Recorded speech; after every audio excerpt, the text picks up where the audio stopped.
Mali's government has called for the swift implementation of a peace agreement with Tuareg-led rebels during talks in Algeria.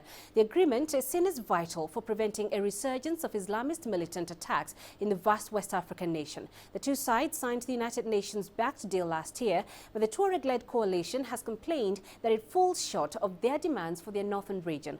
With ongoing attacks still taking place in the West African country, Western powers now worry that any further stalling of the Mali peace accord will allow militants to regain ground.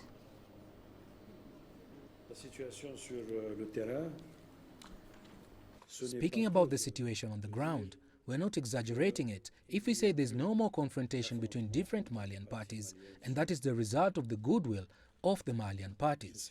What we see is a security incident in North Mali, which in recent months has been caused by terrorist activity that is still rampant in this region of the Malian Republic. The efforts done by the Malian parties in order to observe a durable cessation of hostilities gave satisfactory results, because today there are no confrontations between the Malian parties.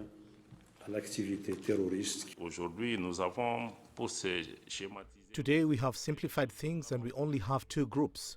We have the group of peace, you, us, and our brothers of the armed front and all our friends. And we have what I call the enemies of peace, represented by this terrorist group which is in operation.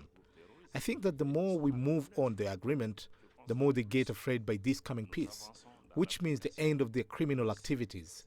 I also think that we have to get better organized to dominate this threat better. But the solution is to move faster towards peace.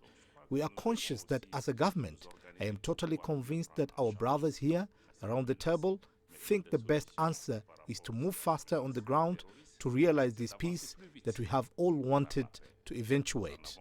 So in my opinion, terrorism was recently the principal obstacle of the application of this agreement.